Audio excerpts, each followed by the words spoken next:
Audio Jungle.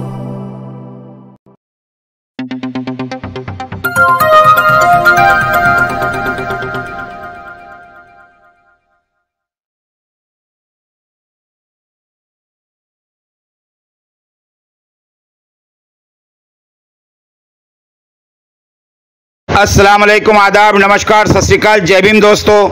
मैं सादिक शाह बडनेरा मंडल news channel के लिए आइए आज की खबर में आपका स्वागत है। आगामी विधानसभा न्याय परिवर्तन यात्रा व विविध संगठनों का कार्यक्रम हुआ संपन्न। अचलपुर व चांदूर बाजार तालुका बहुजन क्रांति मोर्चा व संलग्न संगठनों द्वारा कार्यक्रम का आयोजन किया गया था। कार्यक्रम से पहले शाम 5 बजे के समय शहर के प्रमुख मार्गों से राष्ट्रीय परिवर्तन मोर्चा की बाइक रैली यात्रा का आयोजन शनिवार दिनांक 31 अगस्त 2024 को शाम 6 बजे से रात 10 बजे तक अचलपुर कृषि उत्पन्न बाजार समिति सभागृह में राष्ट्रीय परिवर्तन मोर्चा बहुजन शासक बनो कार्यक्रम का आयोजन किया गया था। इस कार्यक्रम में विशेष उपस्थिति माननीय श्रीकांत दादा होवाड़ प्रदेश अध्यक्ष बीएमपी महाराष्ट्र राज्य, माननीय प्रताप दादा पाटिल प्रदेश प्रभारी बीएमपी महाराष्ट्र राज्य। इस कार्यक्रम का उद्घाटन माननीय एडवोकेट नंदेश अंबेडकर क्रांति ज्योति ब्रिगेड के अध्यक्ष के हाथों किया गया। माननीय वामन मेश्राम साहब राष्ट्रीय संयोजक राष्ट्रीय परिवर्तन मोर्चा की अध्यक्षता में कार्यक्रम आयोजित किया गया था। इस समय वक्तागण माननीय नीलिमा लक्ष्मीधर मुने जिला अध्यक्ष ओबीसी बहुजन पार्टी अमरावती जिला, चंपालाल शैलेकर आदिवासी एकता परिषद महासचिव महाराष्ट्र राज्य, काजी शहर अचलपुर सैयद गयासुद्दीन साहब, माननीय नूरुद्दीन साहब अचलपुर, माननीय राहुल कड़ू अध्यक्ष रैत संगठन अचलपुर, माननीय बाबा मोहड़ कोषाध्यक्ष राष्ट्रीय किसान मोर्चा महाराष्ट्र राज्य, मिलिंद अटोले चांदूर बाजार, समस्त अचलपुर तालुका चांदूर बाजार तालुका के संगठनों के पदाधिकारी कार्यकर्ता व सामाजिक कार्यकर्ता नागरिक बड़ी संख्या में उपस्थित थे। अचलपुर परिवर्तन यात्रा बाइक रैली का मुख्य मार्ग चांदूर बाजार नाके से ईदगाह परिसर होते हुए शहर के हाथीपुरा चौक, देवड़ी चौक, बुद्देखां चौक, गांधी पुल चौक से सीधा दूल्हा गेट होते हुए अचलपुर कृषि उत्पन्न बाजार समिति सभागृह में आकर बाइक व कार रैली का समापन हुआ। बाइक रैली के दौरान अचलपुर पुलिस प्रशासन का कड़ा बंदोबस्त लगाया गया था। अचलपुर से प्रतिनिधि सैयद गनी की रिपोर्ट। देखते रहिए बडनेरा मंडल न्यूज़ चैनल को लाइक कीजिए, शेयर कीजिए और सब्सक्राइब करना ना भूलिए।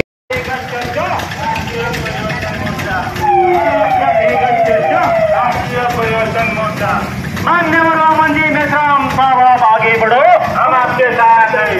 मान्यवर मंत्री मेश्राम साहब आगे बढ़ो, हम आपके साथ हैं। मान्यवर मंत्री मेश्राम साहब आगे बढ़ो।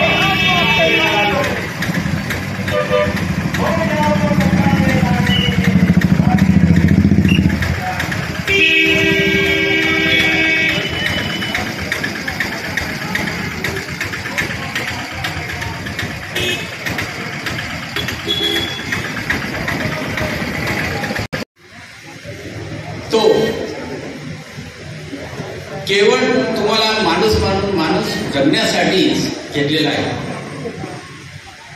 मला एकच सांगायचं आहे, डॉक्टर बाबासाहेब आंबेडकर जेव्हा होते त्यावेळेस जी परिवर्तनाची लाट पूर्ण देशामध्ये आली होती, तेव्हा त्यांना जर आपण सर्वांनी मदत केली असती तेव्हाच्या काळामध्ये, तर आज जे मनोवादी सरकार इथं बसलेलं आहे ते कदापि आतापर्यंत आलं नसतं। सांगायचं म्हणजेच डॉक्टर बाबासाहेब आंबेडकर गेल्यानंतर पूर्ण देशामध्ये आंबेडकरी विचार ज्या मानवांनी रुजवला असे बहुजन नायक माननीय घनश्यामजी, आणि तोच विडा आज आपल्या परिवर्तन रॅलीमध्ये वामन दादा मेश्राम साहेब यांनी उचलला आहे।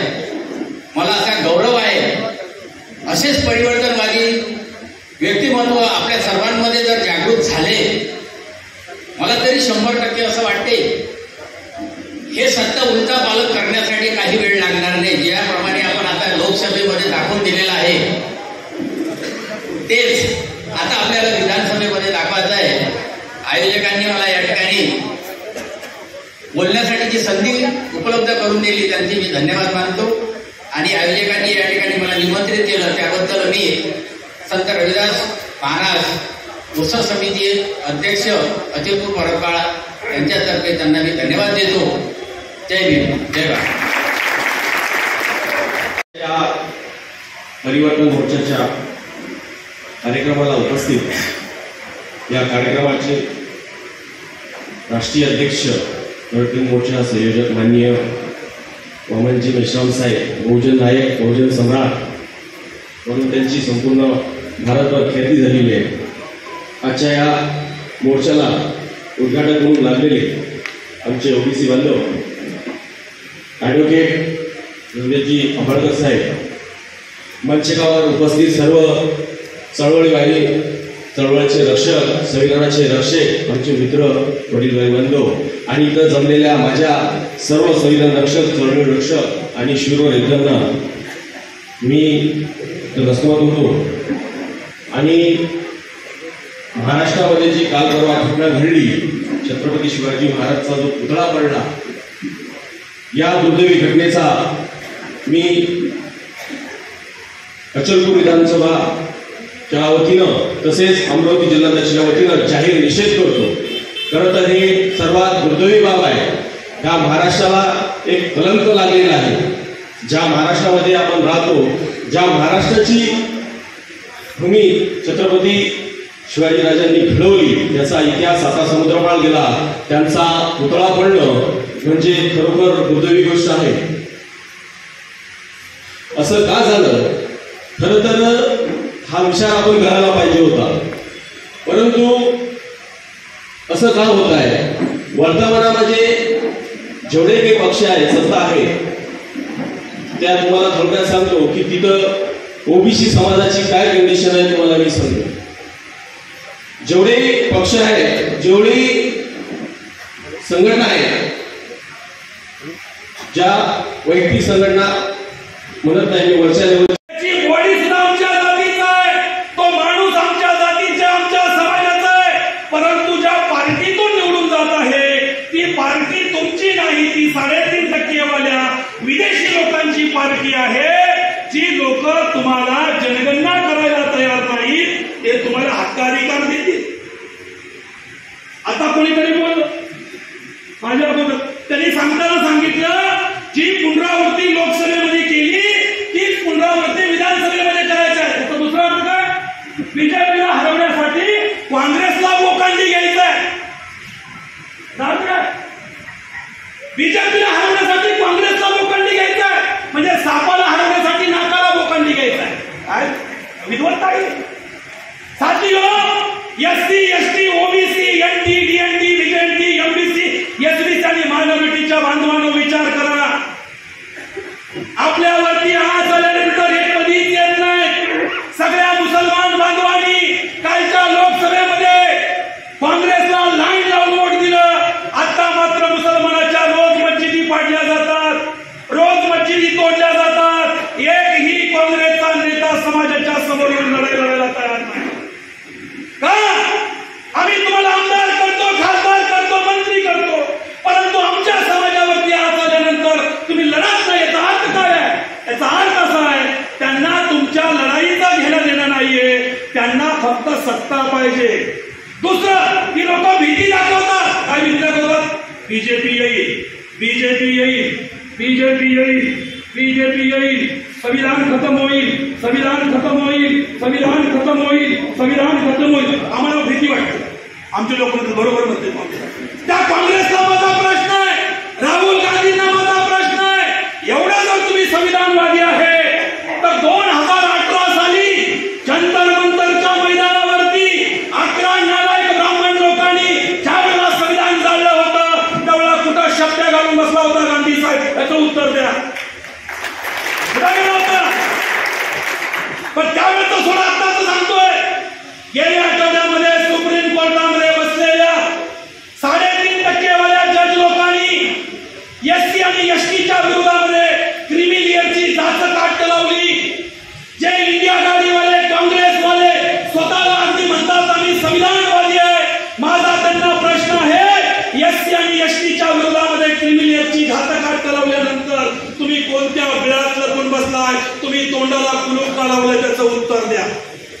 कोणतं संविधानवादी आहे तुम्ही? कोणते संविधानवादी? म्हणजे बीजेपी जो कायदा करतं त्याची अंमलबजावणी करणारी वादी आहे. लक्षात ठेवा, ही जी लोक आहे साथीओ, ही चचेरे मावसेरे लोक आहे. त्यांनी ठरवलंय 10 वर्ष तू देशाला लूट, 10 वर्ष मी देशाला लुटतो. आणि म्हणून याला पर्याय काय रीती आहे ते कुणाच्या इशाऱ्यावरून ओबीसीची जाती न्याय जनगणना करायला तयार नाही. तुम्हाला बघितलं असेल कालच्या लोकसभेमध्ये काँग्रेसच्या लोकांनी, इंडिया आघाडीच्या लोकांनी ओबीसी जाती न्याय जनगणनेचा मुद्दा घेतला. बऱ्याच लोकांना आश्चर्य वाटलं. अरे ज्यांनी आतापर्यंत 60 वर्ष सत्ता भोगली, ज्या काँग्रेसच्या लोकांनी 60 वर्ष सत्ता भोगली, त्यांनी कधी 1931 पासून 2004 पर्यंत तुमची सत्ता होती आणि 2004 पर्यंत कधी तुम्ही ओबीसीची जनगणना केली नाही. 2024 ला तुम्हाला ओबीसीच्या जनगणनेचा मुद्दा कसा काय आठवला? राहुल गांधींना माझा सवाल आहे, ना तुमच्या आजोबांनी केली, ना तुमच्या पंजोबांनी केली, ना तुमच्या आजीने केली. तुमच्या आजीने ओबीसीची जनगणना केली नाही, तुमच्या पंजाने जनगणना केली नाही, तुमच्या बापाने जनगणना केली नाही, तुमच्या सरकारने जनगणना केली नाही. तुम्ही अजेंड्यावरती सांगताय ओबीसीची जनगणना करू. काय ओबीसीना मूर्ख बनवताय? ओबीसीची जनगणना काँग्रेसनं करतो म्हणणं असं म्हणजे शेळीला लांडग्यानं आश्वासन देणं, शेळीला लांडग्यानं आश्वासन देणं की शेळीताई मी तुला कधीच खाणार नाही. मग आमच्या ओबीसी नावाच्या शेळ्या काँग्रेस नावाच्या लांडग्यावरती विश्वास ठेवतात आणि ते म्हणतात लांडगे दादा तू आता आम्हाला कधीच खाणार नाही. तो म्हणतोय कधीच खाणार नाही, पण भूक लागली तर सांगता येत नाही. म्हणून लक्षात ठेवा, 3.5% वाल्या विदेशी लोकांनी प्लॅन बनवला 1950 साली. कारण बाबासाहेब आंबेडकर जिवंत होते. बाबासाहेब आंबेडकरांच्या माध्यमातून, शाहू महाराजांच्या माध्यमातून, बहुजन समाजाला, पंजाबराव देशमुखांच्या माध्यमातून बहुजन समाजाला एक करण्याचा कार्यक्रम चालू झाला होता. त्यांना भीती वाटत होती बाबासाहेब आंबेडकर काँग्रेसच्या विरोधी पार्टी काढतील. म्हणून त्यांनी काय केलं? त्यांनी ठरवलं सत्तेत बी आपणच असलो पाहिजे, विरोधात पण आपणच असलो पाहिजे. आता काय होतंय? काँग्रेस जाते, बीजेपी येते, बीजेपी जाते, काँग्रेस येते. राजाराम जातो, सीताराम येतो, सीताराम जातो, राजाराम येतो, नागनाथ जातो, सापनाथ येतो, सापनाथ जातो, नागनाथ येतो. साप चावला तरी ओबीसी मरणार, नाग चावला तरी ओबीसी मरणार आणि सगळ्या ओबीसी नागरांचा परत उत्पादतो. आदरणीय वामन मेश्राम साहेब गेली 48 वर्ष बहुजन समाजाला जागा करण्याची लढाई लढत आहे. वामन मेश्राम साहेबांनी ओबीसीच्या मुद्द्यावरती अनेक वेळा भारत बंद केलेला आहे. मेश्राम साहेबांची लढाई वाढली, त्यांचा दबदबा वाढला, म्हणून काँग्रेसला ओबीसीचा मुद्दा घ्यावा लागला. काँग्रेस सत्तेत आल्यानंतर ओबीसीची लढाई लढणार नाही किंवा ओबीसीची जनगणना सुद्धा करणार नाही, कारण त्यांच्याकडे नाना पटोले सारखे अनेक गुलाम लोक आहेत, त्यांच्याकडे अनेक ओबीसीचे गुलाम लोक आहेत, अनेक ओबीसीचे गुलाम आमदार आहेत, अनेक ओबीसीचे गुलाम खासदार आहेत. आपल्या मालकाला सुद्धा सांगत सुद्धा नाही की ओबीसीच्या जनगणनेबद्दल काहीतरी बोला.